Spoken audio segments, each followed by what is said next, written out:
Bienvenue dans Ego, un podcast qui invite à dépasser celui-ci pour aller plus loin et adressé à celles et ceux qui veulent grandir autant dans l'esprit que dans le corps. Dans l'épisode du jour, on va parler de récupération. Donc, je te laisse te mettre dans un cadre confortable pour toi, peu importe ce que tu es en train de faire, que tu sois en train de marcher, de courir sur ton canapé, je m'en fous. Juste mets-toi dans un endroit tranquille et on est parti pour cet épisode. Donc cet épisode, il va être sous forme de tier list, comme tu peux le voir à ma gauche si tu regardes la vidéo actuellement. Bien sûr, ne t'en fais pas si tu as juste les écouteurs dans tes oreilles, il n'y aura pas de problème. Tu peux très bien suivre le podcast comme ça. Je te dirai à voix haute. Et donc cette tier list, je vais la présenter à voix haute aussi pour que toi qui écoutes seulement ce podcast, tu puisses te représenter et bien te situer tout au long de ce podcast. Alors, une tier list, c'est simple, c'est une liste, comme le nom l'indique, hein, tout simplement, où on va retrouver plusieurs niveaux, partant donc du plus mauvais au meilleur.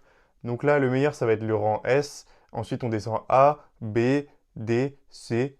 Donc voilà, en fait, c'est aussi simple que ça, et à chaque fois, c'est pour en fait classer une méthode ou un outil de récupération dans ce tableau. Et comme ça, à la fin de cet épisode, tu sauras vraiment lequel est le meilleur outil, lequel est le moins bon et pourquoi surtout. Parce que ça, c'est important. Donc, on va tout de suite commencer. On va pas perdre de temps, hein. Le premier outil de récupération que personnellement j'affectionne énormément, si tu me connais un petit peu, tu dois le savoir, ça va être la récupération par le froid. Donc, attention, je ne parle pas encore des patchs de froid, ça on en parlera plus tard. Là, je parle exclusivement donc du bain froid, de la douche froide, ou que ce soit même de la cryothérapie. Ça, je l'ai découvert il y a quelques années déjà. Comme je l'ai dit dans d'autres podcasts, j'affectionne beaucoup Eric Flagg, qui lui, du coup, fait des douches froides depuis des années et des années. Euh, et moi, vraiment, j'ai eu envie en fait, de tester cette expérience, que ce soit du coup par le biais des vidéos d'Eric Flagg ou par le biais de Wim Hof. Donc Wim Hof, je ne sais pas si tu le connais, mais du coup, c'est quelqu'un qui a perdu sa femme vers ses 30 ans, si je ne dis pas de bêtises. Excuse-moi si je dis une bêtise, mais qui a perdu sa femme donc vers ses 30 ans et qui vraiment était en dépression, n'arrivait plus à avoir de goût en fait à la vie, tout simplement. Et il a essayé de développer une méthode pour euh, revenir un peu dans l'état de présence, j'ai envie de dire. Et ça, en fait, il l'a découvert en allant dans de l'eau froide. En fait, il allait dans de l'eau froide et il s'est rendu compte qu'avec une bonne respiration, on pouvait vraiment réguler son corps et vraiment contrôler ses émotions. Et donc lui, il pratique la respiration et les bains froids, enfin l'exposition au froid en globalité. Il est très connu. Si tu ne le connais pas, moi je t'invite à tester déjà ces méthodes de respiration qui sont franchement top et qui peuvent te faire un peu sortir de ton esprit. On ne dirait pas comme ça, mais la respiration c'est vraiment quelque chose de très puissant et quand on apprend à le maîtriser, c'est vraiment excellent.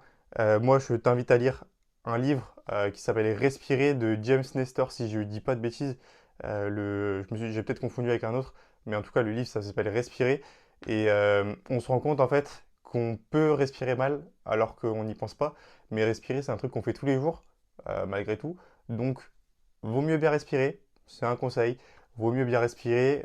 T'as, je sais pas combien d'années à vivre encore, sûrement, je te le souhaite. Mais vaut mieux bien respirer. Donc, à partir sur ça, moi, je te conseille de te documenter du coup sur la respiration, que ce soit du coup en lisant le livre que je t'ai proposé, ou sinon juste en regardant des vidéos de Wim Hof. Il y a plein de créateurs de contenu français qui en parlent. Franchement, là, vous serez servi, il n'y a pas de problème là-dessus. Et voilà, tout simplement. Donc, tout ça pour dire que j'ai découvert du coup cette thérapie par le froid grâce à Eric Flagg et Wim Hof.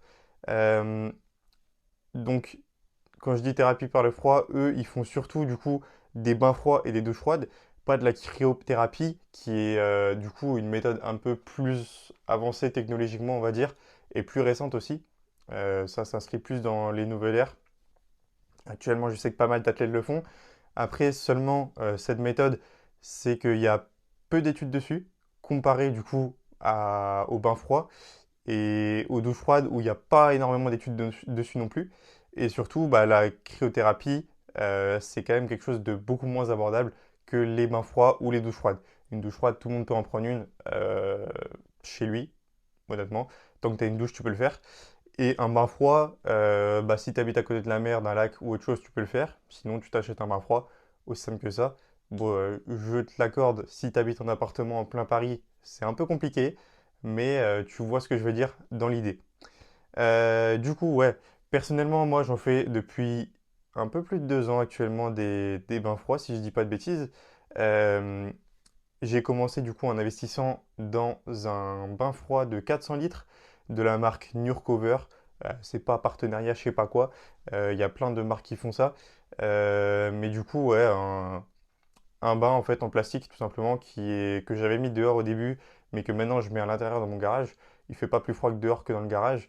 Mais en fait, pourquoi je le mets à l'intérieur? Parce que dehors, ça se salit très vite. C'est aussi simple que ça, honnêtement. Euh, et donc, malgré que je sois grand, franchement, je rentre en entier. J'ai mon pote de 115 kilos à 2 mètres qui rentre dedans largement aussi. Donc ça, il n'y a pas de souci. 400 litres, c'est largement assez. Et le problème, par contre, qu'on va rencontrer selon la région où on habite, ça va être du coup bah, la température de l'eau, tout simplement. Pourquoi je dis ça? Parce que du coup, moi, pour ceux qui ne le savent pas, j'habite en Bretagne. C'est une région où il fait pas forcément très froid comparé au reste de la France. Bah, en hiver, je parle, hein. Il fait vraiment pas très froid et en été, il fait chaud, enfin, comme dans toute la France, on va dire. Euh, mais tout ça pour dire que l'été, ça sert à rien, en fait, d'utiliser le bain froid parce que déjà, moi, j'habite à côté de la mer, donc autant le faire dans la mer. Mais surtout qu'un bain froid, l'été, bah, il est plus si froid que ça. Sauf si on a des méthodes vraiment bah, des pompes, enfin des refroidisseurs, je sais plus comment on appelle ça, bah, pour refroidir l'eau, mais c'est vraiment un budget, je crois que ça coûte 1500 euros la station, donc c'est quand même quelque chose. Donc le problème, c'est que c'est un outil qu'on peut utiliser, mais pas tout le temps. On peut utiliser des douches froides aussi, mais c'est pareil. En été, tu n'auras pas forcément très froid s'il fait 30 degrés dehors et que chez toi il fait chaud. Tu n'auras pas forcément très froid avec une douche froide non plus. Donc ouais, tout ça pour dire que c'est quelque chose qui se fait un petit peu par période, dans le sens où si tu habites comme moi en Bretagne par exemple, ou si tu habites en France hein, tout court, bah, l'été ça va être compliqué de l'utiliser à bon escient, on va dire. Tout simplement parce que c'est pas assez froid. Et ça revient à la même chose l'hiver, pardon. Si tu habites autre part dans la France, je sais qu'il peut faire très froid sur certaines périodes de l'année, que ça peut baisser en dessous de zéro, que ton eau, elle peut presque geler. Euh, mais en Bretagne, bah, l'eau de mon bain froid n'est jamais descendue en dessous des 7-8 degrés. Et en hiver, elle reste à peu près à cette température-là. Mais tout ça pour dire que c'est pareil, sans instrument électrique en plus, on ne peut pas baisser énormément la température de l'eau. Et là, tu vas me dire, bah mets des glaçons. Et moi, je vais te répondre, bah oui, mais non. Parce que 400 litres d'eau, pour te donner une image, il faut 70 litres de glace, donc 70 kg d'eau en gros, hein, pour refroidir ces 8 degrés à zéro. Donc, perso, j'ai pas 70 litres de glace qui m'attendent tous les jours dehors. Donc, c'est tout simplement impossible pour moi de baisser trop la température. Je mets des petits packs de glace dedans, les petits packs déjà faits là, mais ça baisse pas énormément non plus la température.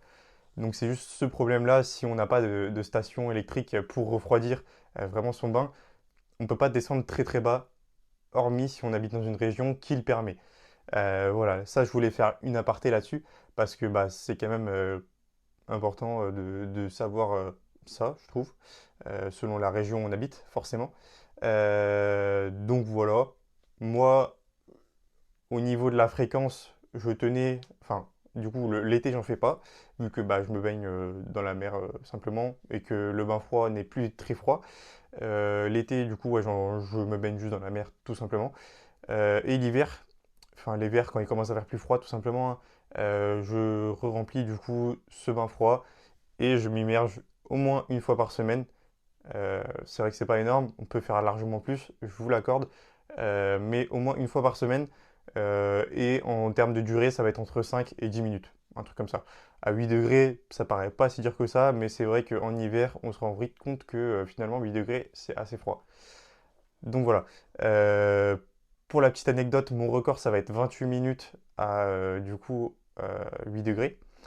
Et par contre, après, j'étais un peu en hypothermie dans le sens, enfin, je sais pas si c'est vraiment hypothermie, mais je pense que c'est un peu les symptômes qui en relèvent, dans le sens où après, j'ai pris une douche chaude, sauf que je sentais pas le chaud, en fait, tout simplement.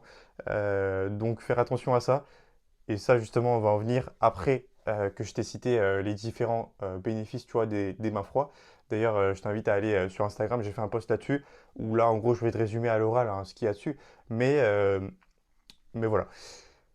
Donc là, l'étude sur laquelle je m'appuie, c'est principalement celle d'Andrew Huberman. Je t'invite à écouter ses podcasts si tu écoutes des podcasts en anglais. C'est qui? C'est un scientifique américain, si je dis pas de bêtises du coup, qui parle de plein de sujets et qui est vachement intéressant. Bref, déjà, premièrement, l'aspect mental. Donc l'aspect mental du bain froid, ça va être une libération de dopamine. Donc la dopamine, c'est ce que tu as quand tu scrolles sur TikTok, tu vois, c'est un peu l'hormone du bonheur instantané, on va dire. Et cette libération de dopamine avec le bain froid, elle est 2,5 fois plus forte qu'à la normale. Dans le sens où tu vas avoir un gros pic en gros de dopamine après avoir fait ton bain froid.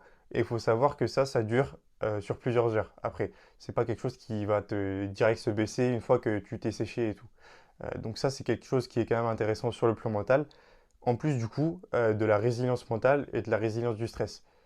Forcément, résilience mentale, bah là j'entends par là que tu te forces à faire quelque chose qui est désagréable.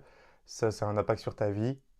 J'ai pas besoin de le développer plus que ça, mais forcément, sortir de sa zone de confort, c'est toujours intéressant. Moi, je te le conseille vivement, hein. Je pense que tu commences à le savoir, mais c'est vraiment quelque chose qui te permet de sortir de ta zone de confort tout en restant quand même dans un certain confort, dans le sens où tu peux le faire chez toi, par exemple, si tu as un bain froid. Et une douche froide, c'est pareil. Tu peux le faire très rapidement et à la limite, tu commences par des douches froides et après, tu vas sur du chaud. Ou alors l'inverse, tu vois. Tu commences par du chaud, tu vas sur du froid. Mais vraiment faire progressivement pour pas te dégoûter de la chose, on va dire. Ensuite, sur l'aspect physique, ça va être amélioration de la circulation sanguine. Pourquoi? Parce que du coup, tu as une vasoconstruction, vasodilatation de tes vaisseaux sanguins. Donc vasoconstruction, c'est quand, en gros, pour schématiser, hein, c'est quand tes vaisseaux sanguins vont se rétrécir, tes veines vont se rétrécir, vont amener un peu, si tu veux, quand tu as froid, le sang vers tes organes vitaux principalement. Et après, vasodilatation, bah, c'est le sens inverse, tout simplement. C'est quand tu vas commencer à te réchauffer que le sang va recirculer vers les membres extérieurs, les extrémités, tout simplement. Et du coup, bah, ça stimule au final la circulation sanguine. Euh, combien de temps est recommandé? Lui, Andrew Huberman, il recommande environ 11 minutes d'exposition hebdomadaire, donc par semaine. Et ça, il le divise en 3 à 4 sessions. Donc forcément, ça peut être un certain investissement de temps. Et en même temps, on se dit, bah, c'est que 11 minutes. Dans 24 heures, je sais pas, 3600, non, c'est secondes ça. Bon, bref, on a beaucoup de minutes. Et en une semaine aussi, on a beaucoup de minutes. Donc, c'est un peu un truc où il faut se forcer, j'ai envie de dire. Mais 11 minutes, au final, dans une semaine, c'est pas grand-chose. Si tu es déter à le faire, bien sûr. Ensuite, ça favorise aussi la densité de ton tissu brun adipeux. Tissu brun adipeux, c'est quoi? C'est ce que tu as sous la peau et qui, en gros, schématiquement, te permet d'avoir moins froid au quotidien. Donc, quand tu vas aller dehors, tu seras peut-être un peu plus tolérant au froid si tu es habitué à faire des bains froids que si tu n'en fais jamais. En gros, c'est ça pour schématiser. Et donc, ouais, tu augmentes un petit peu aussi donc, ta dépense énergétique en soi, vu que bah forcément tu demandes de l'énergie à ton corps pour te réchauffer après ce bain froid. Donc, il y a ça aussi qui est intéressant sur l'aspect physique. En soi, après, pardon, tu auras une réduction inflammatoire qui accélère un petit peu la récupération musculaire. c'est, c'est comment dire? Ça dépend en fait des gens. Tu as des gens qui vont réagir très bien, tu as des gens qui réagissent moins bien. Par exemple, moi, pour l'exemple, si je suis énormément courbaturé et que je prends un bain froid, je vais avoir une sensation de relâchement musculaire et vraiment enfin, de disparition, tu vois, de ces courbatures pendant, on va dire, 1 heure après ce bain froid. Et après, forcément, ça augmente. Pourquoi? Parce que tu es un peu anesthésié avec le froid, tu sens plus forcément tes courbatures. Donc c'est quelque chose qui est quand même plutôt agréable. Mais après, ça revient. Ça revient peut-être pas aussi fort qu'avant, mais ça revient quand même. C'est pas quelque chose de magique qui va t'enlever tes courbatures d'un coup.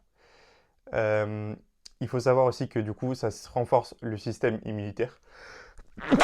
Je dis ça en éternuant, incroyable. Je disais du coup que ça renforce aussi ton système immunitaire. Forcément, tu es exposé, tu vois, dans des conditions entre guillemets extrêmes où tu as une grosse exposition au froid. Forcément, ça renforce un petit peu ton système immunitaire. Et ensuite, un bain froid ou une douche. Qu'est-ce que ça va être la différence? Globalement, la différence, ça va être l'immersion. En fait, une douche n'est pas immergée à 100% dans l'eau. Et donc, on a des zones qui resteront toujours au chaud, entre guillemets. Et même si tu as une énorme douche, on va dire, pour schématiser, et que tu as de l'eau qui arrive partout sur toi, tu ne seras pas quand même immergé autant qu'avec un bain froid. Donc, en soi, en premier, ça va être le mieux, ça va être du coup bah, l'immersion complète, un bain froid, tout simplement. Ensuite, du coup, la douche froide. Et ensuite, du coup, bah, tout simplement l'exposition au froid, hein, dehors. Tu peux aller en t-shirt dehors en plein hiver, faire l'expérience. Crois-moi, c'est pas forcément ça qui va te rendre malade, même si je suis pas médecin. Je tiens à le préciser, mais voilà. Et aussi, il y a beaucoup plus d'études qui traitent en fait des bains froids que des douches froides. Les douches froides, c'est très difficile à standardiser en fait comme, comme situation en laboratoire en gros. Et du coup, bah, il y a beaucoup moins d'études disponibles sur le sujet pour savoir si ça marche mieux ou pas. Donc voilà. Et donc après, tu peux te demander à quelle température l'eau doit être idéalement. En fait, il n'y a pas vraiment de température idéale. Je sais qu'il y a beaucoup de gens qui aiment dire et penser du coup avec la règle du 1 degré 1 minute. C'est-à-dire si ton bain est à 5 degrés, tu restes 5 minutes. Si ton bain il est à 8 degrés, tu restes 8 minutes, etc., etc. C'est pas une mauvaise règle, mais en fait, ce qu'il faut garder en tête, ça va être vraiment la sécurité, tout simplement. En gros, c'est vraiment rechercher l'inconfort, mais tout en restant dans un climat de sécurité, quoi.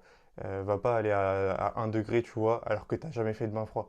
Essaye d'y aller progressivement, en commençant par des douches froides, après par des bains froids, je sais pas, à 15 degrés, puis à 13, puis à 10, puis à 8, puis à 6, et ensuite tu descends petit à petit, quoi. Mais n'y va pas d'un coup et reste euh, dans un climat de sécurité, on va dire. Et si tu le fais dehors, donc dans dans un lac, je sais pas moi, un lac gelé, dans la mer, mais dans une région où il fait vraiment très froid, essaye d'y aller accompagné. Soit c'est mieux, c'est plus sécuritaire. Je dis ça, mais moi je le ferai pas. Je me connais. Mais bref, c'est vraiment quelque chose où il faut faire attention. Et aussi, si tu pratiques un petit peu la respiration, comme la technique Wim Hof, qui consiste en gros à faire une hyperventilation, c'est vraiment déconseillé de le faire dans l'eau, dans une piscine, enfin dans l'eau, tout simplement en fait immergé. Pourquoi? Parce que tu peux avoir une perte de connaissance sans forcément t'en rendre compte. En fait, elle- tu t'en rends pas forcément compte quand elle arrive. Et bah, avoir une perte de connaissance dans l'eau, on s'entend, c'est pas le meilleur. Donc voilà, globalement, on a fait le tour sur ce premier outil qui est donc le bain froid. Alors, moi en tier list, le bain froid, franchement, je le mettrais haut. Je le mettrais pas tout en haut, pas en classe S. Pourquoi? Parce que c'est des. Enfin, c'est. En gros, si avec que la douche froide, enfin que le bain froid, mais que le bain froid était accessible à tout le monde, je l'aurais mis en top S. Mais vu que là, c'est quelque chose qui est quand même peu accessible et que la douche froide, du coup, un petit peu moins bien que le bain froid, et ben moi, je le place, hop, juste ici, en rang A. Voilà. Bien sûr, c'est moi qui fais le classement. Je ne l'ai même pas préparé honnêtement le classement. Là, je le fais en même temps de faire l'étude. Mais n'hésite pas, tu vois, à me dire en commentaire, en message, je sais pas quoi, où tu aurais placé certaines choses. Parce que forcément, moi, je suis pas médecin, je suis pas professionnel de santé. Donc, il y a sûrement des avis que toi, tu peux avoir et que moi, je n'ai pas. Donc, n'hésite pas, hein, franchement, à me les faire remonter. Et même, bah, si tu as des trucs à dire en plus, n'hésite pas, forcément. Ça peut être très bien. On a fini du coup avec le premier outil de récupération, les bains froids, un outil que j'affectionne énormément comme tu as dû le ressentir. Et maintenant, on va passer à son opposé, tout simplement, à savoir les bains chauds et jacuzzi. J'ai mis ça un peu dans la même sphère parce que ça reste à peu près la même chose. Le jacuzzi, c'est juste un bain froid, un bain chaud, pardon, amélioré. On a un petit peu des massages, on va dire. Donc, ce bain chaud, enfin les bains chauds et le jacuzzi, le bienfait principal que ça aura, bah, c'est tout simplement ça va soulager les douleurs musculaires. Ça, de toute façon, il ne faut pas être un génie pour le savoir, je pense. Quand tu vas dans ton bain chaud ou quand tu vas au jacuzzi, c'est souvent pour te détendre, pour te relâcher. Et quand tu en ressors, tu te sens un peu détendu. Et souvent fatigué aussi. Pourquoi? Parce que tu perds peut-être un peu d'eau, enfin, de manière excessive, on va dire. Donc, ça, je le rappellerai après, mais pense bien à t'hydrater après avoir fait des bains chauds ou des jacuzzi. Juste ça. Euh, on a le même phénomène que quand on se réchauffe après le bain froid, à savoir de la vasodilatation. Donc là, ton corps, il va monter en température et du coup, euh, tu vas avoir ton sang qui va circuler un petit peu plus et tes vaisseaux sanguins, tout simplement, qui vont se dilater un petit peu plus. Tu vas également rejeter un petit peu plus d'eau, forcément, comme je l'ai dit. Et donc, ça stimule un petit peu la circulation sanguine d'avoir cette vasodilatation, tout simplement.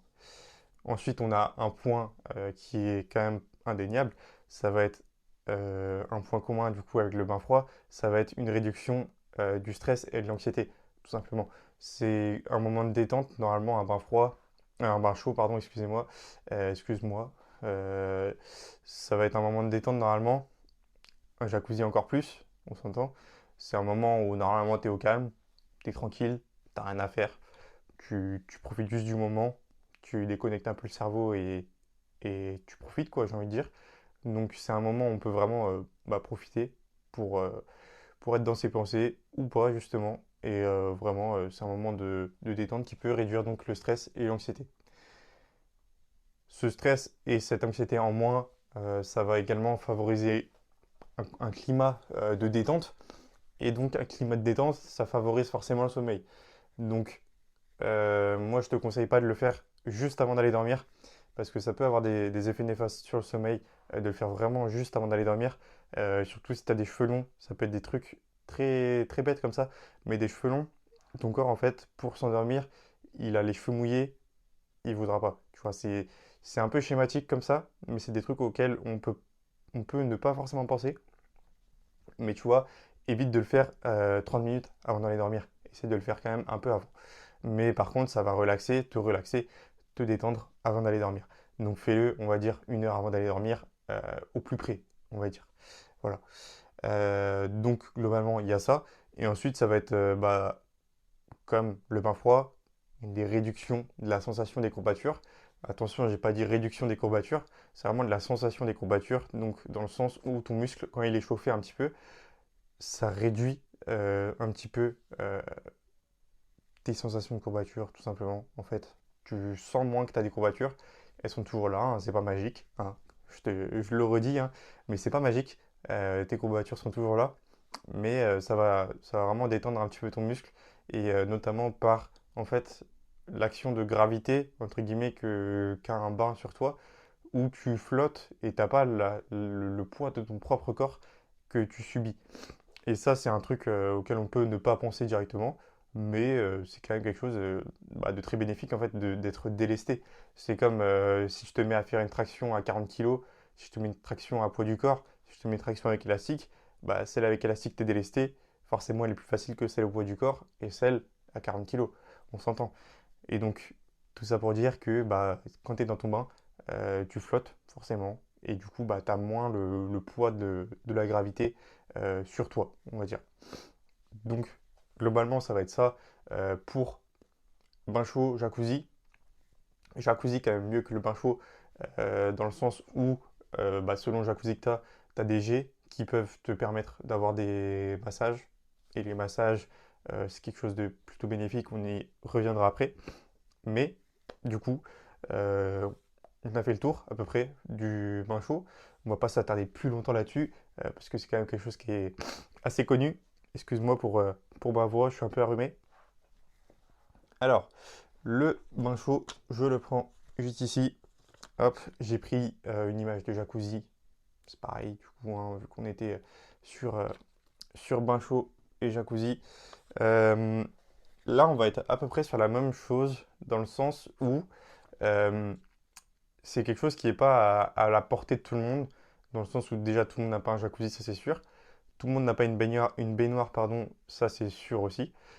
Mais ça reste quelque chose qui est assez accessible, dans le sens où si tu vas à la piscine, si tu vas, piscine, espace détente, je parle, hein, ou si tu as un bain, ça reste quand même un minimum accessible, mais pas à tout le monde, on s'entend. Et c'est pour ça aussi que je ne vais pas le placer au même rang que le bain froid, mais plutôt ici, hop, juste au rang B, parce que ça reste quelque chose d'assez accessible et quelque chose qui provoque une détente et un relâchement musculaire quand même assez instantané et qui peut donc accélérer un petit peu ta récupération, tout simplement. On reste dans le même climat avec le prochain outil qui va être du coup hammam sauna, pardon. Donc hammam et sauna, déjà on s'entend sur ce que je disais il y a 2 secondes, ça c'est carrément pas accessible, ça c'est sûr. Tout le monde n'a pas de sauna ni de hammam chez lui. C'est un petit budget, je pense, d'en avoir un chez soi. Mais par contre, autour des villes, il y a souvent donc des piscines municipales qui font également espace détente et bah, même des spas, hein, tout simplement, où tu peux bah, profiter d'un hammam ou d'un sauna. Euh, donc, ces deux outils, ils sont spéciaux dans le sens où euh, ils sont pas à la portée de tout le monde, mais par contre, ça a quand même pas mal de bénéfices. Donc, le premier bénéfice, ça va être la santé cardiovasculaire. En gros, il y a des études qui ont fait que on a vraiment une baisse pardon, du risque d'événements cardiovasculaires. Il y a une étude qui a été faite euh, sur des gens qui prenaient un sauna 2 à 3 fois par semaine. Et ces personnes avaient, selon l'étude, 27% de risque, 27% de moins de risque, enfin 27% de risque en moins, c'est plutôt ça qui est français, de mourir tout simplement d'un accident cardiovasculaire. Et après, si on augmente encore le truc, c'était de 4 à 7 fois par semaine. Donc là, bon, on s'entend, ça fait beaucoup quand même, hein. Mais là, c'était la réduction du risque de 50%, ce qui est quand même non négligeable. Et du coup, bah, ça peut être intéressant pour ce côté cardiovasculaire qu'on peut ne pas avoir sur la plupart des outils dont on va parler aujourd'hui, quoi. Donc voilà. Euh, une petite fact, un petit fait, on va dire, sur sauna hammam. Ça va être surtout sur le sauna, moins sur le hammam. Je parlerai de la différence entre les deux après, qui ne réside à peu, mais on va voir ça. Ça va être sur les bienfaits hormonaux. Donc, qu'est-ce que j'entends par là? Ça va être que l'exposition au sauna, en gros, elle peut entraîner une sécrétion d'hormones de croissance 16 fois supérieure à la moyenne. Donc, ça, c'est assez gros. Euh, on le conçoit, mais c'est juste un petit fait que je voulais poser par là. Forcément, si tu fais 1m20 et que tu veux grandir, bah, je te conseille pas forcément de faire des saunas, hein, on s'entend. C'était juste pour le petit fait, mais, mais tu vois, c'est quand même un fait qui est intéressant, je trouvais. J'avais voulu le mettre. C'est tiré d'une étude, hein, pareil. Si tu veux les études, n'hésite pas à venir me contacter, parce que la plupart du coup des outils euh, que je te présente aujourd'hui et ce que je dis dessus s'appuient du coup sur des études, tout simplement. Euh, Ensuite, du coup, sur Hammam Sauna, on va avoir pareil, réduction de l'anxiété, réduction du stress, donc des bienfaits cognitifs. Et pas mal d'études ont montré qu'on avait une certaine baisse du risque de maladie d'Alzheimer ou encore de risque de démence, on va dire, grâce du coup au hammam et au sauna, qui sont dans la plupart des contextes des espaces de détente, des espaces qui sont faits vraiment euh, pour s'acclimater, dans le sens où ça va être des espaces où il y a du silence, où on préconise le bien-être, où on doit se détendre. Donc ça revient un peu sur la même piste qu'avant, sur le bain chaud. C'est vraiment quelque chose qui permet de réduire stress, anxiété et tout simplement d'apporter des bienfaits cognitifs et au niveau mental, tout simplement. Voilà. Et enfin, on aura aussi renforcement du système immunitaire. Ça va être en stimulant les niveaux de leucocytes dans le corps. Donc en gros, ça peut aider à éviter rhume, grippe, des trucs comme ça. Ça va être ouais, un renfort du système immunitaire tout simplement. Par contre, il faut éviter, ça c'est Andrew Berman du coup, d'où je tire ça, il faut éviter de faire un hammam ou un sauna si du coup on est déjà dans un état grippal, dans un état de maladie. Si on est déjà malade, éviter de faire un sauna ou un hammam. Pourquoi? Parce que du coup la température de ton corps est déjà forcément assez élevée si tu es malade. Et donc rajouter, se mettre dans des endroits chauds comme ça va pas forcément aider à ta récupération, tout simplement. Ça peut même être néfaste vu que du coup tu vas encore plus chauffer ton corps. Voilà. Et en parlant de chauffer son corps, un sauna et un hammam, forcément il fait chaud et forcément tu transpires. Et cette transpiration, tout simplement, ça peut un petit peu détoxifier ton corps et ta peau, du coup, surtout. Euh, Ça va être plomb, aluminium, tout ça. Après ça, honnêtement, moi je savais rien de ça avant de me pencher sur l'étude, mais c'est censé être bon pour la peau. À prendre avec des pincettes. Ça, franchement, euh, on reste du coup sur euh, le thème du podcast, à savoir la récupération physique et surtout en particulier musculaire, même si du coup mental, articulaire et tout ça va avec. Mais un fait de plus, le hammam et le sauna, ça améliore un petit peu la qualité de ta peau, on va dire. Et donc, c'est quoi enfin la différence entre un hammam et un sauna? Bah, en fait, ça va être juste être le type de chaleur. Je pense que tu le sais si tu as déjà testé les deux. Un sauna, ça va souvent être un air très sec. Quand on respire, on sent que ça brûle un petit peu dans la gorge, ça brûle un petit peu dans le nez si on respire par le nez. Et un hammam, ça va être de la chaleur plus humide. Et donc, c'est pour ça que le hammam est souvent préféré au sauna parce que au niveau de la respiration, on est tout simplement un petit peu plus à l'aise que dans un sauna qui du coup tourne à chaleur sèche plutôt. Attention, disclaimer, du coup, encore une fois, faire bien attention à bien s'hydrater avant, après, même pendant, du coup, tes sessions de sauna, de hammam. Voilà, globalement, sur cet outil-là, on va avoir fait le tour aussi. Après, moi, je t'invite sur ces outils-là à te faire ton expérience propre. Euh, Moi, par exemple, je suis une personne qui tolère très mal la chaleur. En gros, je suis quelqu'un qui a tout le temps chaud et qui n'a très peu souvent froid. Et tout simplement, des hammams, des saunas, honnêtement, j'aime bien ça. Surtout pour le côté cognitif et du coup réduction du stress, tout ça, un sentiment de détente. Mais par contre, moi, je peux pas y rester longtemps. Je trouve ça un peu désagréable, tu vois, qu'il fasse chaud dans la pièce, tout ça, vu que je supporte très mal la chaleur. Donc, ça va être un petit peu chacun son avis là-dessus. Mais ça reste quand même un outil de récupération très intéressant, surtout, je trouve, pour l'aspect mental et détente musculaire. Donc, ce, cet outil-là, je vais le placer ici. Hop, on sait pourquoi. Parce que du coup, c'est un très bon outil, certes, mais qui du coup n'est pas du tout accessible et qui est forcément payant. Très peu de personnes ont de hammam sauna chez eux. et c'est normal. Et je le place ici également parce que chaque personne va réagir très différemment en fait du coup à ces stimuli qu'un qu'un sauna peut proposer, tout simplement. Donc maintenant, on va passer très rapidement au pack, en gros, chaud-froid. Donc les trucs, pour ceux qui regardent la vidéo, qui ressemblent à ça, les patchs bleus là, un petit peu qu'on peut mettre au congèle, mais également au micro-ondes. Du coup, si tu penses aussi à une bouillotte, ça peut être à peu près la même chose. Enfin, ça peut être la même chose tout simplement si c'est pour le chaud. Et après, ça va être des patchs de froid, donc pour de la glace ou quelque chose qui est congelé que tu mets sur ton muscle, tout simplement, ça va revenir à la même chose. On parle de la même chose, ne t'inquiète pas. Voilà. Euh, Qu'est-ce que ça fait ça?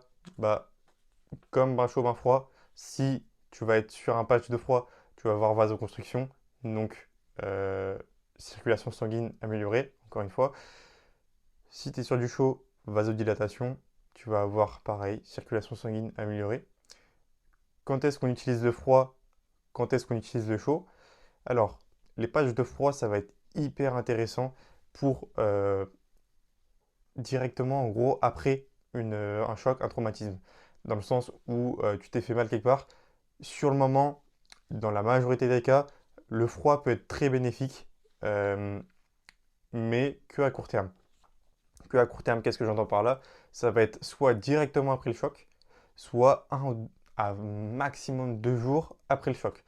Après ça, le froid, il va plus être très utile. Donc le froid, la glace, je parle, hein. Un patch de glace, il va plus être très utile euh, pour régénérer ton articulation ou ton muscle. Euh, Au contraire, ça peut même être un petit peu néfaste. Contrairement, du coup, à un patch de chaud ou donc à une bouillotte qui est donc plus recommandé euh, en amont, non, en aval plutôt du coup, de ton choc ou de ton traumatisme. Voilà. Aussi, faire attention, du coup, le froid, on ne le met pas plus de 10 à 15 minutes sur la zone et forcément, on protège pardon, voilà, la zone. Donc, pas mettre directement un patch de glace en contact avec sa peau parce que ça peut tout simplement brûler la peau. Et bah, ça, c'est pas top, on s'entend. Donc, faire juste attention sur cet aspect-là, très important. Euh, et le chaud, par contre, tu vois, si c'est par exemple sur des lombalgies, sur des petits blocages au dos, c'est un patch de chaud, tu vois, tu peux le mettre tranquillement 15 à 20 minutes derrière tes lombaires. Ça va vachement détendre ton muscle. Si c'est par exemple une contracture, parce que la plupart des lombalgies, ça va être souvent une contracture due à un choc quelconque. Et ça peut quand même fortement t'aider après du coup un choc. Voilà. Et donc, globalement, en gros, pour résumer sur ce point-là, sur ces patchs de chaud, de froid, ça va être favorisant du coup pour la détente et la récupération pardon, musculaire. Donc, où est-ce que je vais le placer lui? Et bah déjà, c'est quelque chose qui est très simple d'utilisation, dans le sens où tout le monde peut l'utiliser. On ne peut pas forcément se tromper en l'utilisant, sauf si on ne sait pas quand mettre du froid, quand mettre du chaud. Mais c'est quelque chose qui est facile à se procurer, facile à utiliser, qui a été prouvé maintes et maintes fois enfin, qui a prouvé son utilité et son efficacité maintes et maintes fois. Il y a énormément d'études là-dessus, je t'invite à aller voir. Donc, personnellement, je suis mitigé. J'allais le mettre en A, mais je me demande s'il ne mérite pas son rang S parce que c'est quand même quelque chose de très simple d'utilisation que tout le monde a à sa portée. Tout le monde a à sa portée, pardon. Ouais, honnêtement, il va partir en rang S, même si ça se tape avec le rang A, franchement. Mais c'est quand même un outil qui, franchement, est indispensable et qui peut très vite, en fait, t'aider à régénérer, à récupérer musculairement, articulairement ou autre. Donc, donc voilà. Le prochain outil, un outil pas très connu, que personnellement je n'ai jamais testé. Donc là, je m'appuie encore une fois sur des études, plus que sur mon expérience personnelle. Mais ça va être du coup les électrostimulations. Disclaimer, ça, c'est quelque chose déjà qui est recommandé de faire avec des professionnels et pas tout seul, parce que tout simplement, un professionnel saura beaucoup mieux le faire que vous et saura beaucoup mieux le placer que vous, on va dire. Euh, et second disclaimer, ça va dépendre énormément de la personne. En fait, selon les personnes, on ne réagit pas du tout pareil à ce type de, de récupération, tout simplement. Juste ces deux petits pardon, disclaimers. Selon les études, en gros, ça cible principalement pardon, les voies nerveuses. Donc, euh, tout ce qui va être névralgie, ça peut aider. Après, est-ce que ça peut aider au niveau musculaire aussi? Mais il y a quand même des solutions plus simples, on va dire. Ça peut être une alternative à certains médicaments. C'est censé améliorer du coup le sommeil profond de certaines personnes. Donc sommeil NREM. NREM, c'est quoi? C'est sommeil. Bon, je vais le faire en français parce qu'en anglais ça fait non-ray eye movement. En gros, c'est quand tes yeux ne bougent plus et quand tu ne rêves plus. Et là, tu es en sommeil profond et c'est là où en gros ton corps se régénère. Et c'est la phase la plus importante de ton sommeil. D'ailleurs, on en parlera dans un podcast. Très important le sommeil. Mais le sommeil, franchement, quelque chose à ne pas négliger. Donc, si cet outil, selon certaines études, peut améliorer le sommeil, pourquoi pas l'essayer. Ça améliorerait également la mémoire et renforcerait en fait nos cycles de sommeil dans le sens où déjà euh, dans le sens où ça va plus être, on va avoir moins de mal à s'endormir et donc on va respecter un peu mieux son rythme circadien dans le sens où on se lèvera et se couchera à la bonne heure. Se coucher et se lever à la bonne heure, c'est quoi? J'avais cette discussion avec Mathieu, du coup un nutritionniste l'autre jour en visio. Euh, Se coucher à la bonne heure, c'est quoi? Bah en fait, tu ouvres ta fenêtre et tu regardes. S'il fait nuit, tu es censé dormir. S'il fait jour, tu es censé te lever. On est comme les animaux de base, hein. De base, c'est ça.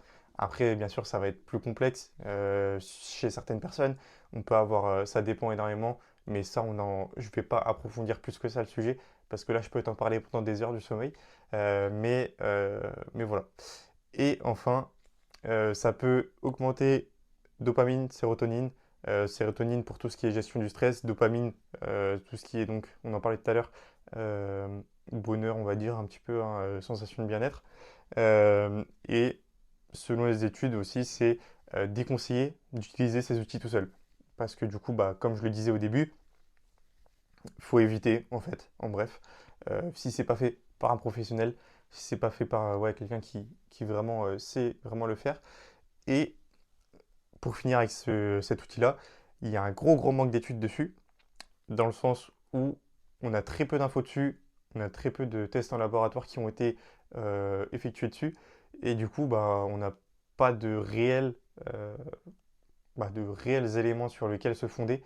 Donc, personnellement, ce, ce type de récupération, je ne vais pas le placer très haut, honnêtement, déjà bah, par son manque d'accessibilité, et que même si tu en as accès, enfin tu y as accès, si t'es pas un professionnel, bah, ça risque de pas forcément être très bénéfique, ou tu peux mal le faire, tu vois.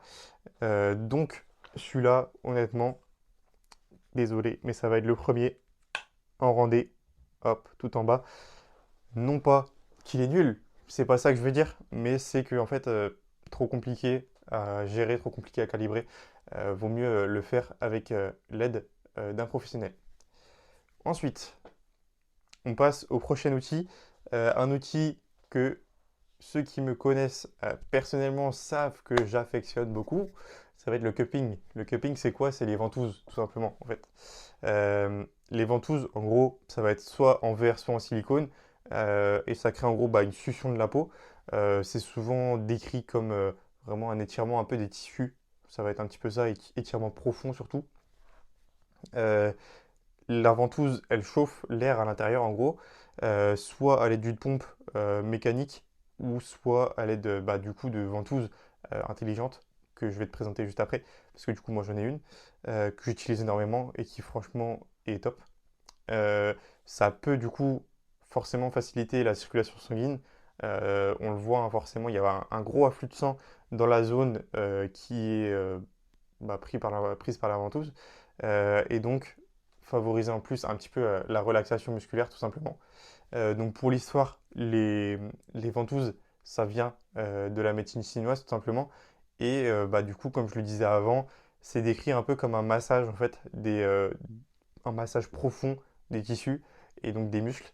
Euh, Moi personnellement, comment je le décrirais, ça va être si on va prendre un exemple, si j'ai une tension dans le pectoral, mais que je sens que c'est vraiment très profond dedans, donc que c'est pas les fibres qui sont vraiment en surface, mais vraiment très profond, et que je sens qu'un massage, tu vois, ça aide pas forcément. En fait, la sensation décrite, ça va être vraiment un étirement et un massage, en fait, oui, c'est ça, euh, bah, de cette zone qui peut te faire mal très profondément et qui va être tout simplement étirée du coup, vers la ventouse. Et c'est un outil intéressant pour atteindre des zones qu'on ne peut pas forcément atteindre euh, par le massage.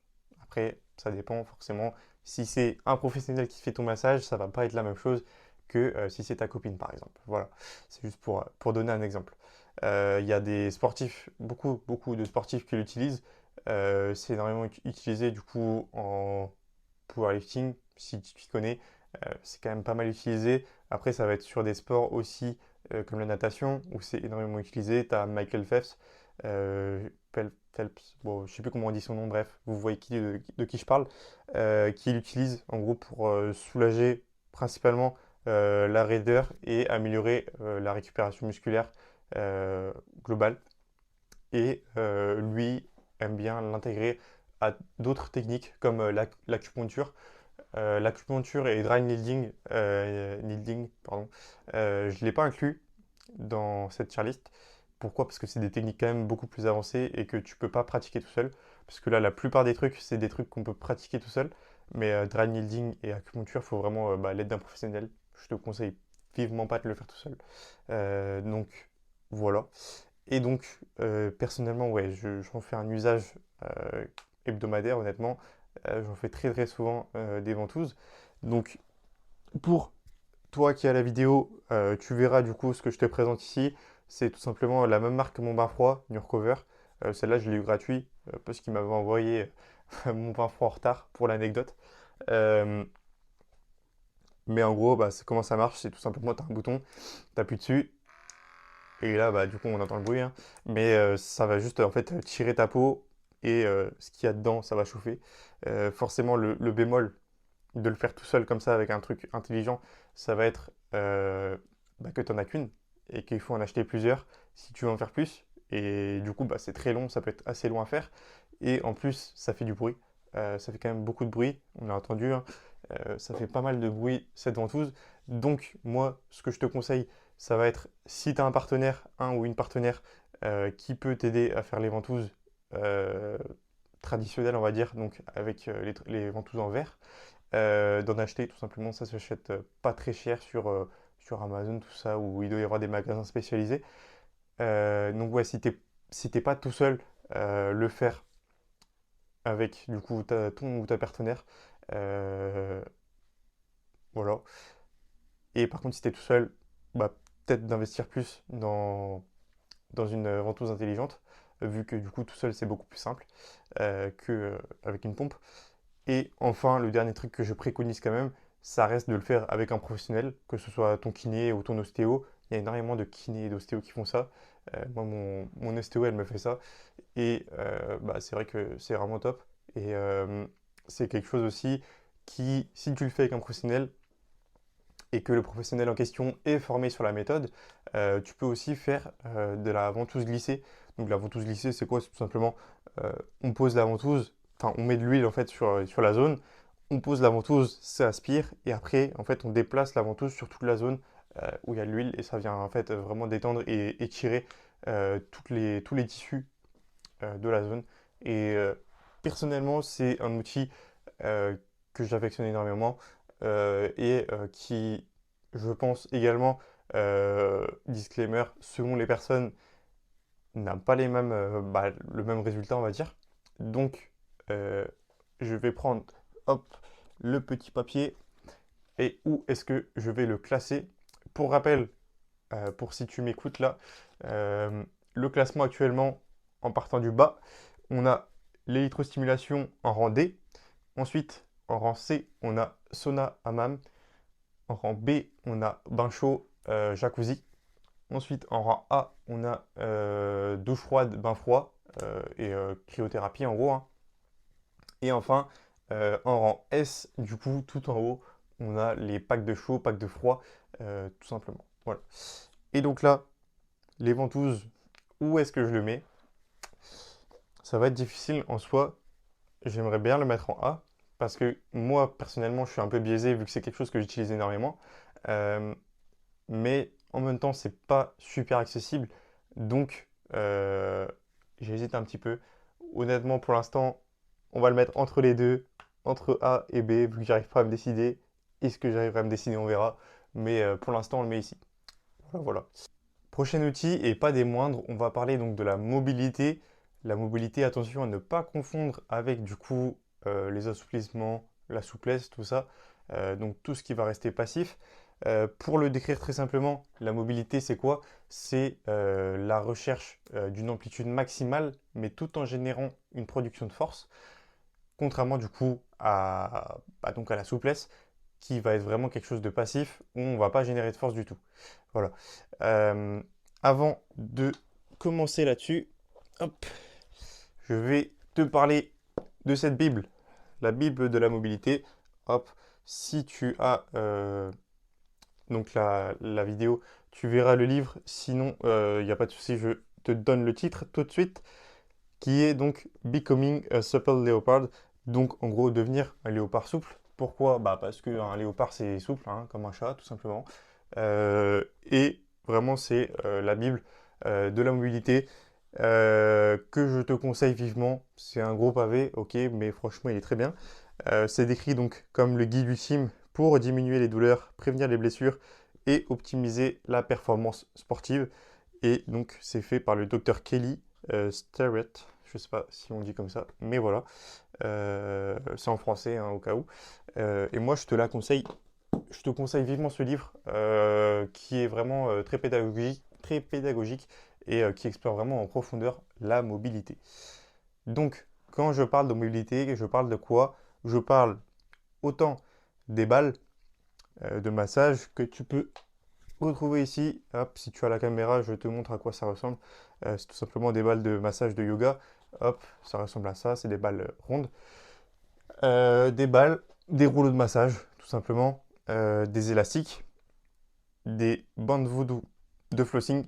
Ça, c'est quoi? C'est quelque chose qu'on met autour, enfin qu'on compresse, et après on fait des mouvements et ça fait une certaine circulation sanguine, enfin ça améliore la circulation sanguine, et ça va être aussi donc la mobilité sans forcément avoir d'équipement, tout simplement.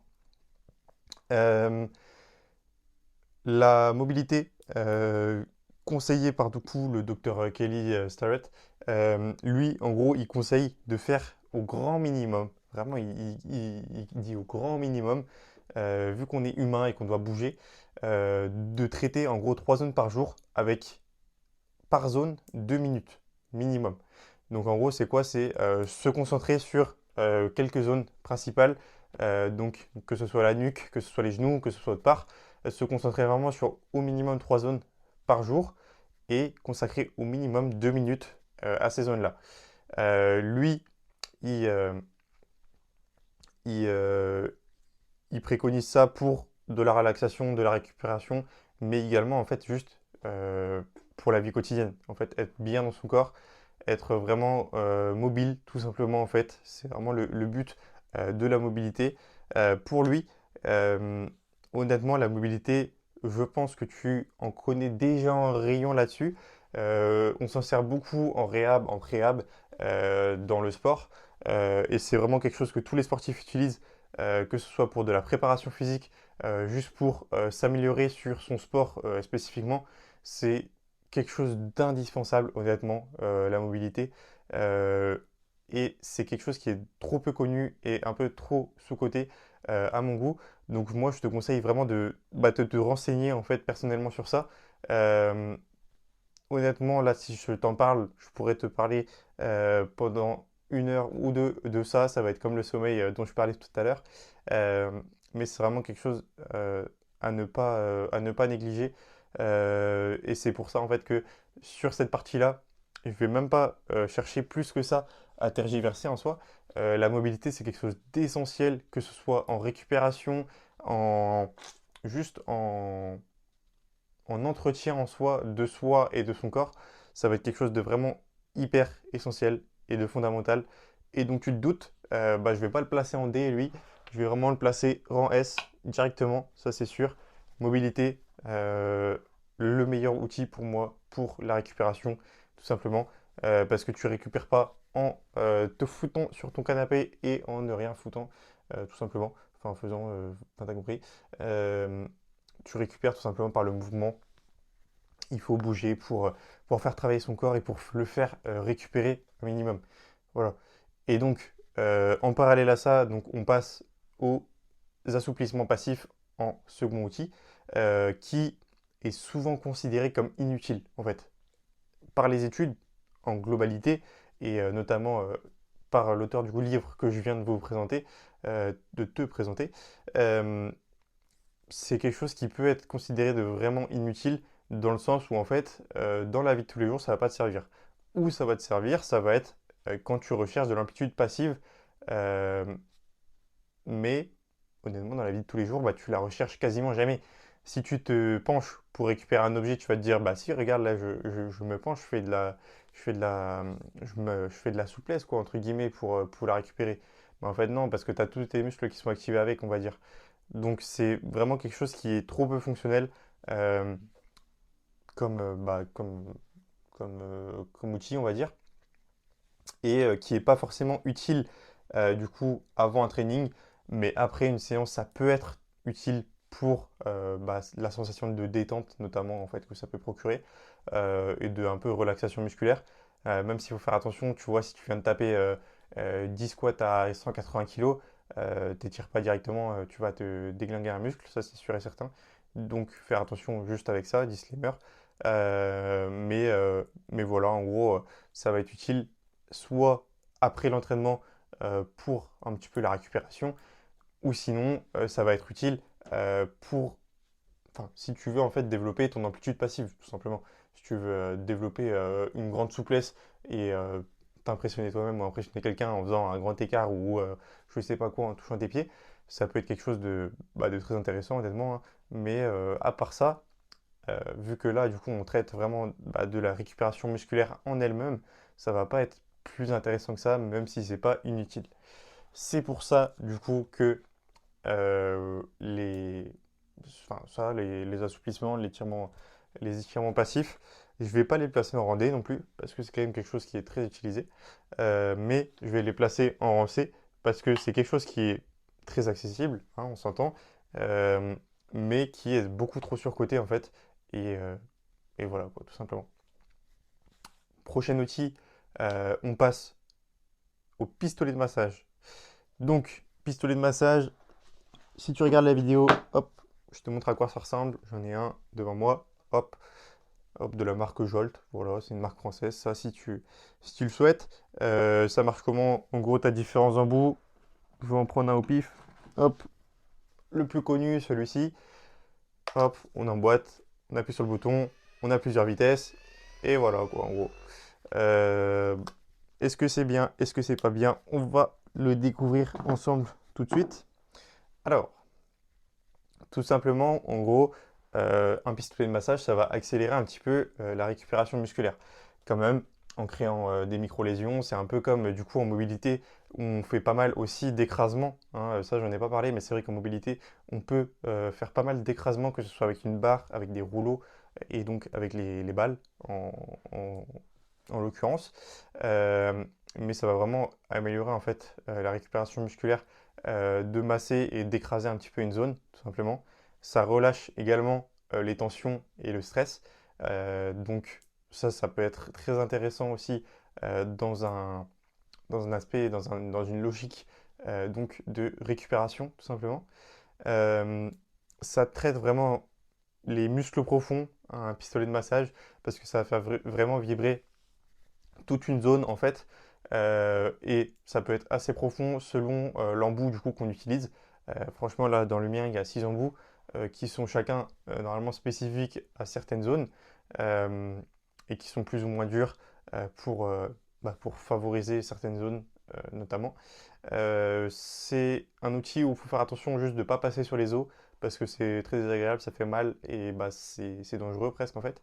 Euh, Juste faire attention à ça, petit aparté. Euh, c'est un outil du coup qui permet aussi, du coup, bah, comme les massages, d'améliorer la circulation sanguine dans la zone qui est traitée et en gros d'améliorer la performance physique au global en soi. Euh, les effets du massage vibratoire, donc du massage avec un pistolet de massage tout simplement, euh, ça va être sur une étude qui a été menée avec 12 hommes en bonne santé. Ils ont fait des exercices de renforcement musculaire enfin des quadriceps, pardon, et du vélo, allant jusqu'à un certain degré de fatigue musculaire, en gros. Et il y a un groupe qui recevait des massages avec vibration, donc un pistolet de massage tout simplement, pendant 4 minutes durant les temps de repos, et l'autre qui n'en recevait pas, du coup. Et l'équipe de recherche, elle a conclu que la récupération à court terme, avec du coup cet outil tout simplement de vibration, elle n'améliorait pas significativement euh, l'activité musculaire. C'était pas significatif en fait sur la plupart des sportifs.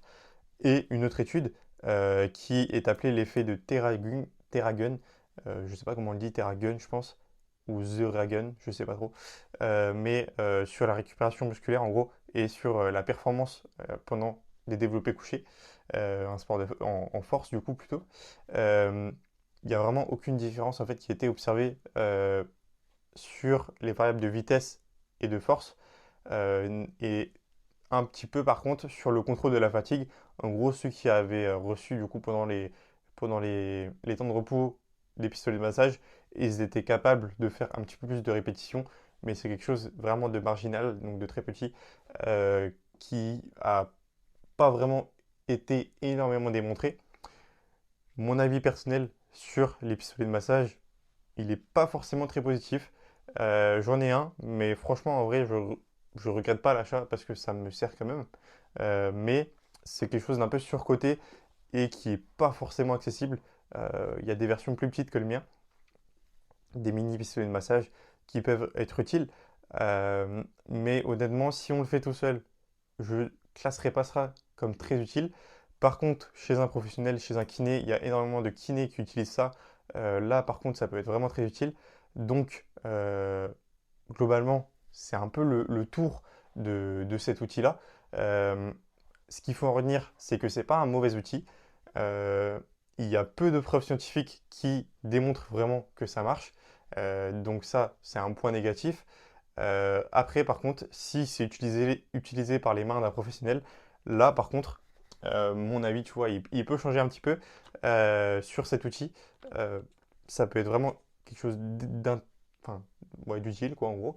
Euh, mais en fait, c'est quelque chose de tellement pas accessible et dans le sens où ça coûte cher, il en faut un. On l'a pas à portée de main tout le temps si on l'a pas. Enfin, si on l'achète pas, bah, on l'a pas, forcément et c'est beaucoup mieux avec un professionnel. Ce qui fait que moi, je le placerai hop en C. Donc, il est à la limite du D, honnêtement, parce que c'est pas forcément quelque chose d'incroyable. Moi, si tu veux te faire des massages, honnêtement, je te conseille de le faire soit avec un ou une partenaire, ou soit du coup à l'aide d'écrasement, rouleau de massage, partenaire, barre olympique, tout simplement. Et globalement, ouais, c'est ça, hein. Tous ces outils-là qu'on a traités en gros dans la mobilité, tout simplement. Voilà. Ensuite, on passe à un outil qui n'en est pas forcément un, mais j'avais quand même envie de l'inclure parce que j'ai quand même une grande affection vers ce sujet-là.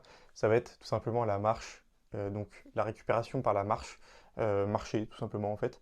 Euh, il y a une étude qui s'appelle Active Recovery enfin VS quoi, Passive Recovery After Resistance Exercise Pumped.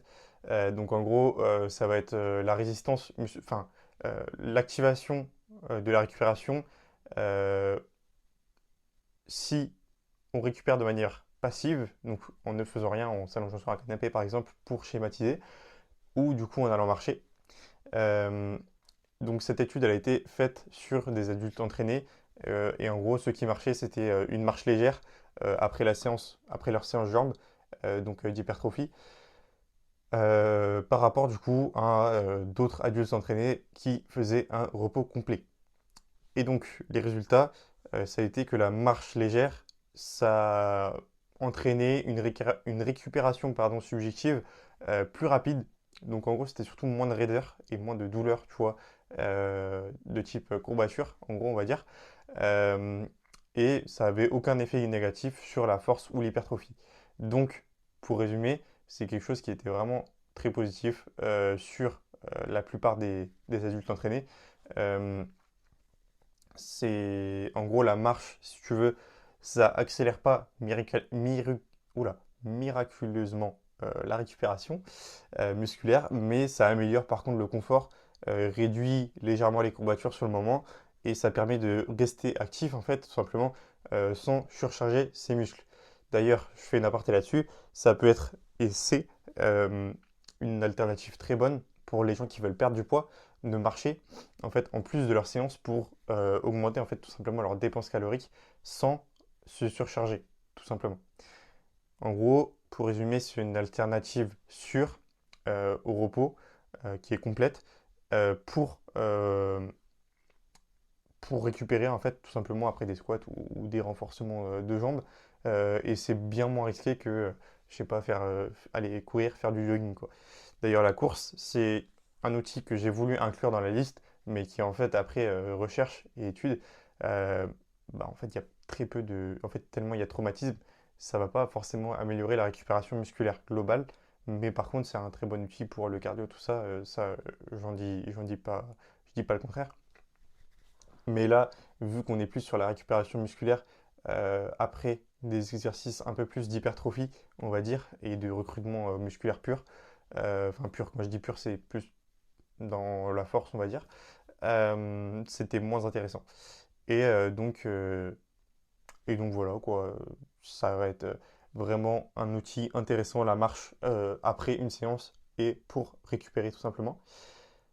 Et un point en plus, si tu es sujet à des lombalgies, que tu as une scoliose ou des trucs comme ça, des points de tension, des trigger points un petit peu dans les lombaires, dans le dos, ça va être un super outil parce que ça va faire bouger tout ce qui est recteur du rachis, vraiment tes lombaires, tout ça, ça va les mobiliser un petit peu sans les brusquer. C'est vraiment quelque chose qui est très doux, on va dire.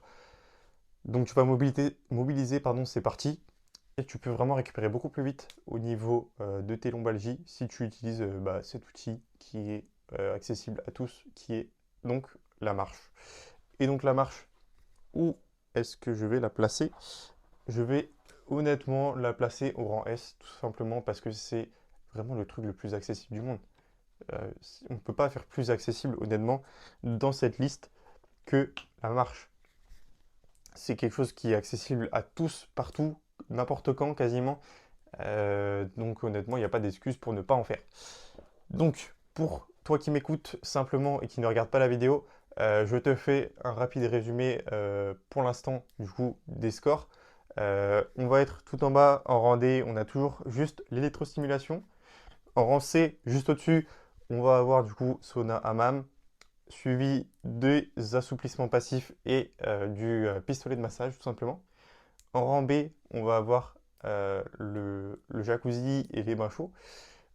Entre rang A et B, parce que j'arrive pas à me décider, ça va être, parce que je suis un peu biaisé, surtout en fait avec mon utilisation personnelle, ça va être le cupping, donc les ventouses. Ensuite, en rang A, on a les bains froids, tout simplement. Et en rang S, on retrouve patch de froid, patch chaud, la mobilité en globalité, hein, et tout simplement la marche. Voilà. On arrive doucement mais sûrement sur la fin de ce podcast et on arrive sur les deux derniers outils qui vont être très rapidement traités, honnêtement, parce que il n'y a même pas besoin d'en parler plus que ça. Le premier outil, ça va être les professionnels, donc à savoir ostéo, kiné et tout ce qui s'ensuit. Pourquoi? Tout simplement parce que c'est des professionnels. Faut pas tergiverser 10 ans. C'est des gens qui consacrent leur vie et qui ont consacré toutes leurs études à ça. L'œil d'un professionnel, s'il n'est pas incompétent, parce que ça arrive certes, mais l'œil d'un professionnel euh, sera toujours ou presque toujours meilleur que le vôtre si vous n'êtes pas autant informé que lui sur le sujet. Bien sûr, ça peut faire débat, hein, ce que je viens de dire. À prendre avec des pincettes, hein, je tiens à préciser. Mais un professionnel, ça va dans 90% des cas t'aider. Le seul point négatif, ça va être du coup l'accessibilité et le prix. Forcément, c'est pas quelque chose que tu peux faire directement en claquant des doigts comme aller marcher. Tu dois prendre rendez-vous et donc payer la personne, ce qui est normal. Euh, mais à part ces deux points négatifs, honnêtement, il n'y a aucun point négatif là-dessus. Il y a vraiment très peu de chances que tu ne ressortes pas mieux après une séance de kiné ou d'ostéo, quoi. Donc, tout simplement, pour ça, eh ben, il va aller au rang S aussi. Je ne sais même pas s'il est dans le cadre. En tout cas, il est placé au rang S. Il n'y a pas de souci là-dessus. Ostéo, kiné et professionnel de la santé en général, je tiens à le préciser. Même médecin généraliste, hein, ça se comprend dedans. Euh, Ça va être dans les premiers aussi. Ensuite, on a plusieurs autres outils que je vais te présenter brièvement aussi, mais sans rentrer trop dans les détails, honnêtement. Dans ce premier outil, on aura donc tout ce qui est supplémentation diverse. Qu'est-ce que j'entends par là? Ça va être par exemple l'exposition au soleil, les huiles, les baumes, les compléments alimentaires, tout ça. Ça va être quelque chose pareil de très très très intéressant, mais qui n'est pas à... En gros, je vais pas le mettre en rang S. Pourquoi? Parce que ça remplacera jamais de l'activité physique. Tu vois, c'est pour schématiser comme d'hab. Tu vas pas devenir musclé en restant dans ton canapé, mais en bouffant de la whey, tu vois. En bouffant de la whey et en bouffant, tu vois, en étant en surplus calorique très propre, très clean, en bouffant v'là la whey, mais par contre en bougeant pas de ton canapé, bah non, ça va pas marcher comme ça, tu vois. C'est pour ça que je vais pas le placer, tu vois, au rang S, mais par contre, c'est quelque chose qui, franchement, est très, très, très, très, très, très intéressant. Euh, Ça, je te conseille quand même, après, de consulter également un professionnel qui pourra t'aider tout simplement donc, dans tes supplémentations à vraiment bien les gérer. Et donc ça, hop, ça passe au rang A, tout simplement parce que ça peut être quand même très très intéressant. C'est un peu tout ce qui fait fonctionner ton corps, j'ai envie de dire, même si j'étais très large là-dessus. Voilà. Il y a deux derniers outils, mais que j'inclus pas forcément dans le classement. Pourquoi? Le premier, c'était donc le taping. Le taping, c'est une technique qui est du coup utilisée par les kinés et les ostéopathes, enfin surtout les kinés honnêtement, pour certaines zones de douleur, en gros pour donner une assistance un petit peu à l'articulation aux muscles. Je le mets pas dans le classement. Pourquoi? Parce que c'est quand même quelque chose de très spécifique et qui quand même, dans la majorité des cas, est mieux réalisé avec un professionnel que tout seul. Donc je ne le mettrai pas dans le classement, mais ça reste un outil de récupération qui peut améliorer tout simplement la récupération. Mais si je le mets, je pourrais aussi bien mettre une attelle, tu vois. C'est un peu trop schématisé, mais c'est un peu là où je veux en venir pour que tu aies vraiment l'image de pourquoi je ne mets pas ça dans le classement. Et le dernier, et mon favori, hein, je crois, ça va être les massages. Les massages, tout simplement, que je n'inclus pas non plus dans le classement. Pourquoi? Parce qu'en fait, ça rejoint un petit peu plusieurs trucs. Les massages, ça va être électrostimulation, ça peut être considéré comme des massages, entre guillemets. Pistolet de massage, forcément, ça l'est. Jacuzzi, bah, tu as des jets qui te font des massages. Euh, Ensuite, on va avoir les ventouses qui sont une forme de massage profond. On va avoir les kinés, ostéos qui font des massages aussi. Bref, je ne vais pas aller plus loin. La mobilité, c'est pareil, hein. Tu t'écrases, tu te muscles, tu te masses, pardon, avec différents outils. Donc c'est pareil. Après, honnêtement, les massages, c'est quelque chose de très, très, très, très bien. Donc, c'est juste, je ne le mets pas dans le classement parce qu'il y a énormément de formes différentes de massage, en fait. Donc juste, je voulais pas plus rentrer dans le détail que ça, on va dire. Mais globalement, pour terminer, on a du coup cette liste avec Orandé, électrostimulation, Rancé, sauna, hammam, étirement passif, pistolet de massage, rang B, jacuzzi, bain chaud. Entre rang A et rang B, le cupping, donc la ventouse. En rang A, les bains froids et les supplémentations diverses. Je le rappelle, supplémentations diverses, je prends l'exemple, par exemple, de l'exposition au soleil, de l'huile, de la baume, complément alimentaire, quel qu'il soit. Et je pourrais faire une liste très longue du reste. Et en rang S, enfin, donc dans les tops, on va avoir les patchs de froid, de chaud, tout simplement, la mobilité, la marche et les professionnels de santé. Donc voilà, merci de m'avoir écouté, merci beaucoup pour ton attention. N'hésite pas à me donner ton avis constructif sur ce classement. Qu'est-ce que tu aurais rajouté? Qu'est-ce que tu n'aurais pas dit? Qu'est-ce que je n'aurais pas dit? Euh, Tout ça, n'hésite pas, honnêtement, ça me fait franchement plaisir d'avoir des retours là-dessus. Et je répondrai à tous les commentaires. Peu importe la plateforme, tu peux m'envoyer un message sur Instagram directement si tu le souhaites. Euh, Comme d'habitude, on va finir ce podcast avec une citation. Hep, je te reprends. Désolé, ça a coupé. Juste à la fin en plus. Donc, j'en étais à la citation de fin de podcast. Cette citation en question, c'est: toutes les informations du monde sont inutiles si vous ne les appliquez pas. Je vous laisse sur ça. Merci beaucoup de m'avoir écouté et à la prochaine.